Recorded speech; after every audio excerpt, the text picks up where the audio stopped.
Okay, hey, welcome to an episode of On the Wrist from Off the Cuff. To have a really cool review for you guys from the brand Phorcydes. They were founded back in 2020, and they're a micro brand featuring hyperglow luminous systems. And just by you looking at the screen right now, you're getting an idea of what that is, even though this is fully lit. This is, of course, a dive watch, some key characteristics and design when you're looking for a diver. You're going to want to find that water resistance, typically paired to some type of screw-down crown. You're going to want something that's tough, legible, with a dive time bezel, and a diver's extension is always nice if on bracelet. This is known as their PH-4A, which is actually the version 2, and this does have the blue lume combination with the no date in terms of the configuration. This sample was kindly provided by the brand for the purpose of this review, but no brand ever has any editorial input on the video, and all the thoughts and feedback are always my own. Now, this, if you're a fan of divers, of course, is going to be a very clear homage to the Glashütte Original SeaQ from that 1969 lineup. Now, this is their own modern spin that does add, of course, that amazing lume, and really kind of takes it from kind of a luxury desk diver to more of a dedicated tool watch. I feel like they really injected, again, a lot of the kind of feature sets that you would associate with something, you know, let's say more from like a professional level tutor. So I think that's a nice kind of little mashup in terms of the aesthetic and then the actual specking here. I mean, the specs are pretty outstanding, and you're going to be able to get this for $219 direct from the brand, which at that price point, honestly, I think this makes it one of the most compelling options that are out there for a dive watch, or maybe even just an everyday watch in general.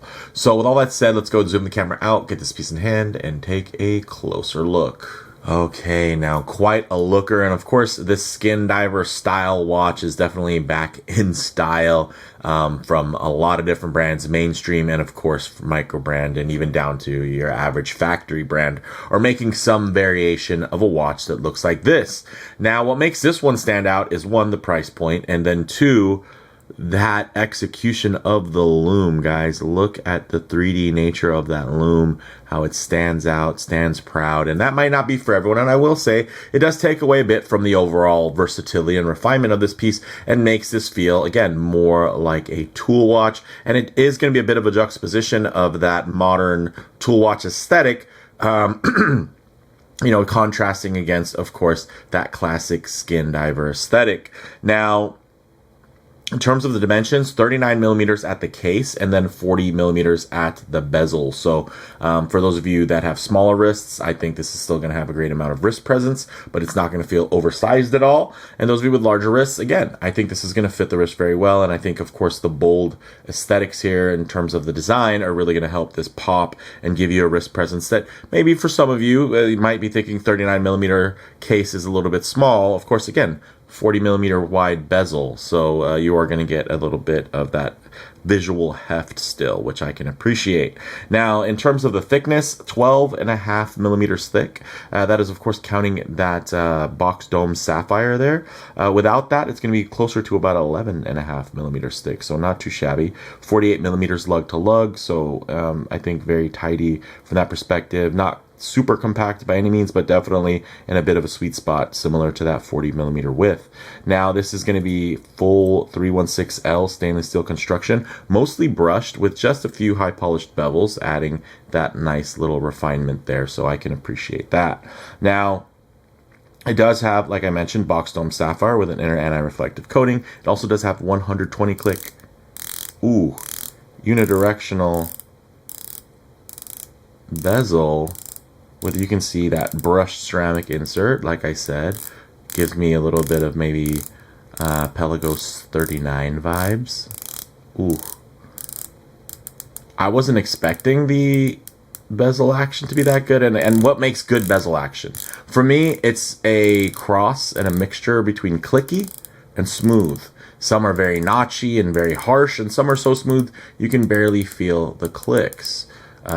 So something like this, acoustically quite nice as well, but nice sweet spot in terms of smooth actuation while still having that nice tactile click, so it feels quite purposeful.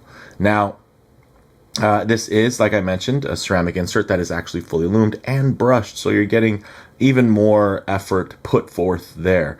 Now, in terms of the crown, it is a screw down crown. It is nicely signed, as you guys can see. And I gotta say, I actually am impressed with this finishing on the case side. Look at the satin brush on here. That is not too shabby at all. Let me give it a quick little wipe. Of course, it is a really warm day here in Oceanside, California. Although I do live coastally, I live so close to the to the water that I'm foolish enough to try to survive without air conditioning, and the window being open is not cutting it, I have to say. And I can't have the fan up too loud, because then as we try to film this, it's just not going to be great. And now, very unexpectedly, but I guess should have been expected, you guys probably hear the ice cream truck driving by, because it's one of those days. So bear with me if you see my skin gleaming during this video. The movement inside is going to be that HK Precision Technology, or HKPT, or Hong Kong Precision Technology PT5004. So it's not just a PT5000, which would be just a basic ETA clone. This is going to be the 5004, which is the no date version, which also doesn't have a ghost crown position, which is awesome. Everything else is pretty much the same number of joules, same power reserve, 38 hours, same beat rate, 4 hertz, beating at 28,800 vibrations per hour. And yeah, again, it's a clone, a Chinese sourced clone, but I will say that, hey, you're getting that full 4 hertz sweep. So again, for just, you know, $219, that's pretty impressive. Now, you do have this nice matte black dial, of course, very stepped in 3D in nature when you look at how flat the dial is, right? Even in the coloration and the finishing of the dial, it is a matte finish. And then you have these 3D protruding, oh my gosh, look at the indices there. So those 3D lume blocks are impressive. There's no date, like I mentioned, no date disc or anything like that, but there are options if you do want to check the links down in the comments, or I should say the video description. You do have this 3D Hyperglow lume block system, which uses their grade S level of lume, and it does glow blue. It does have polished and lumed hands, and the hands aren't just lumed in the traditional sense, they are also 3D blocks of lume, which is pretty outstanding. Let me see if I can get the camera to focus on the handset. There you go. Look at that, standing proud of the handset as well. So very, very cool. And yeah, I have to say, quite impressive. Now, getting into the water resistance, 20 atmospheres or 200 meters, which is great, especially for a skin diver, and really more than you'll ever really need in reality, considering most recreational diving is going to be done at 40 meters or less. Now, you have that universal and lovely width for the lug width as well at 20 millimeters. You do also have quick release spring bars, and you do have a solid construction here, screw pin construction on this stylized beads of rice bracelet that is fully satinized. You do have a nice polished chamfer on this fully milled clasp, and here's one of my favorite things about this fully milled clasp, guys. Look at that. Toolless micro adjustment, nice ratchet action for 5 different positions. This does taper from 20 millimeters down to 16, and then it's about 18.5 millimeters wide down here, nicely signed as well. So very cool, very clean implementation here, guys. This is something akin to what you might find on a modern Longines, which is going to cost a whole lot more. And the nice thing is you're not seeing any hardware on the sides. It is all nicely tucked and self-contained. So very, very nice. And don't get me wrong, guys, this isn't the only spec monster watch that's out there.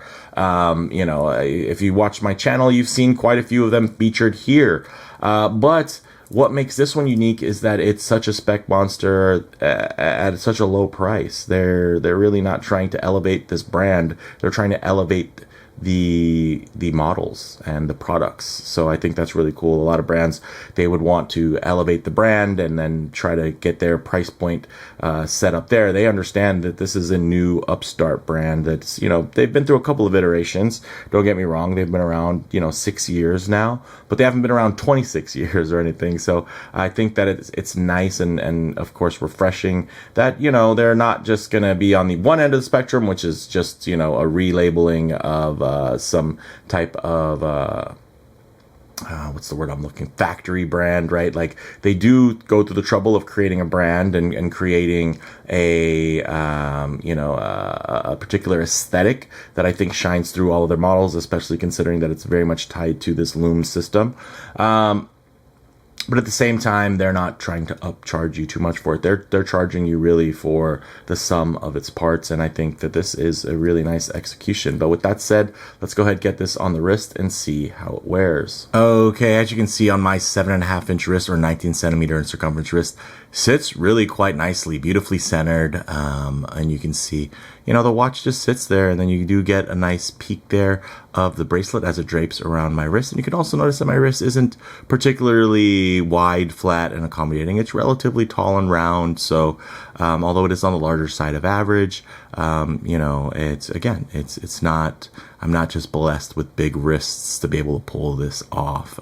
There are people that are going to have smaller wrists that are flatter, that it actually may be more flattering on their wrist, which is interesting enough. But of course, if I get my wrist a bit too close to the camera lens, you're going to notice the sides of the watch fall away a bit, and there's going to be a bit of perspective distortion. So the bracelets, you're going to see less of the sides of my wrist, less of the bracelet, and, you know, more prominently, if there's like a magnification effect there to the dial and the head of the watch, which makes it seem a lot larger. So I'll keep my wrist nice and low, and then just tighten up the frame here so that you guys can get still a detailed look, but just add a bit of a true aspect ratio as how this may lay on your own wrist. And look at that, all of a sudden looks a lot more proportionate, and some of you are breathing a sigh of relief. Oh, okay, not too shabby. So just remember that when you're perusing Instagram, a lot of it is perspective distortion, because a lot of the lenses that people are shooting their watches on are going to be using wide angles. So that's why I would recommend use that 2x zoom when you are taking a picture of your watch. Pull your camera phone a little further away from your watch, zoom in slightly, and the proportions are going to look a lot truer to the naked eye than what you would get in terms of that initial kind of perspective distortion. But yeah, I think this looks great, and of course it's a very familiar silhouette right now. Whether you're thinking about a Seiko 62 MAS type of thing, or of course Glashütte Original, Wolbrook. There's so many brands right now that are really going to town with this very lovely and timeless silhouette with the boxed lugs and everything like that. But I will say that, yeah, this thing looks really good. Look at that thin mid case, great proportions. When you look at that coin edge bezel, and then just sitting proudly of that, you do have, of course, that excuse me, thank you, box dome sapphire, which looks fantastic. And again, it looks quite thin and wraps and drapes really well. And then of course you have, of course, the Speeds of Rice bracelet, which is going to be wrapping very well and is of course very, very articulated. So with that said, let's get it off the wrist, set up for some Lume shots, low light transition, and closing thoughts. Okay, let's go ahead and hit the lights here. Yeah, it's what you would expect. Extreme Lume. It's beautiful, and it's not just a fully Lume dial. It is a dial full of Lume. Those Lume blocks are just fantastic. The level of depth that you're going to be able to get here in terms of that staying power is just really quite unrivaled. Of course, there are other brands that are using 3D Lume and everything like that, so they don't stand alone there. But I mean, again, the consistency, this being kind of their thing. This isn't one model they're doing like this. This is their specialty. So I can appreciate that. And I mean, I could sit here and it wouldn't start fading for hours and hours. So what I'll do is I'll start jumping right into that low light transition, because I always do like to cover that, because you're not always going to be out in the middle of a field enjoying direct sunlight. A lot of times you're going to find yourself coming out of buildings, walking underneath overhangs, or just hanging out underneath the shade of a tree. So it's nice to see what these colors, textures, and finishes render like in less than optimal lighting. And guys, I mean, look at that. This Lume is just outrageous. And again, it's not everything. It's not for everyone. But for those of you who can appreciate that bright, glowing Lume, that fine execution, look at how sharp the 3D Lume blocks are. They are definitely done to a very, very high level. So this isn't some flash in the pan, you know, specs only. The bullet points are great, but then you get it in person and you see kind of where they fell off. I will say they are doing everything they need to do up to par, and then of course exceeding when it comes to that Lume application. So very nice. It's not like there's a trade-off. Hey, if you get this, you're gonna get these hollow end links or this chintzy clasp or something like that, or you know, an odd proportion on everything. Like, this looks really good, and it feels good on wrist. And, you know, if I wasn't such a, you know, kind of snob with my collecting at this point in my life, I've had this channel for years and years and years. I've been collecting for even longer than that. And, you know, at this point, I do have a bit of more of a personal relationship with some of the watches that I wear. But when it comes to specs and aesthetic alone, this is a great looking watch that is extremely capable and available and attainable at such a great price point. So, I mean, it's stuff like this I can't really argue with. You know, is this going to steal wrist time away from my SLA 017? No. I mean, that watch is a, you know, even when it was new, it was a couple of $1,000, and now, I mean, they've become so rare and sought after. It's very expensive. It's quite sentimental to me. Like, that's my 40th birthday watch, I believe. You know, this one is just a great watch that's out there that I could absolutely wear to work type stuff, not worry about it, especially at the price point. My goodness, you could replace one quite easily. But yeah, it does have something that, again, that I like is, one, it has the aesthetic that I think folks will enjoy, as well as the specs. If you are a spec hunter, if you are friends with dive watch collectors who just want to have these really extreme and niche models to collect, I think the cool thing about this one is it is quite extreme and quite niche, but it's also quite versatile and classic. Like, this isn't overboard, and I like that. So for me, guys, closing thoughts on the wrist, that nice 39 to 40 millimeter width sweet spot is awesome. Good balance between sporty and compact feeling and looking as well. So not just the way it feels on the wrist, but the way it looks when you look down in it. In terms of model variants, check site links down in the description for options and availability. Currently, there's just kind of, at the time of filming this, there's two options, or, well, you know, depending on the combinations. You could go like this, no date, or you can go with a date, and then you can go with either the blue or green Lume, or a mixture of blue and green Lume. So very cool. In terms of comparable models, guys, of course, there's a Glashütte Original SeaQ, which this pays homage to, but that goes for around $11,000. And even the similarly themed and generally down-spec'd Wolbrook that I mentioned, they have a skin diver that looks very similar to this. Still goes for more than double this at around $500. So that is just wild. For me, guys, the bottom line, branding aside, this is arguably one of the most fully loaded watches on the market, around $220, and I'm impressed. So, Phorcydes, good job, guys. This is wild. I'm looking forward to seeing what you guys come out with next.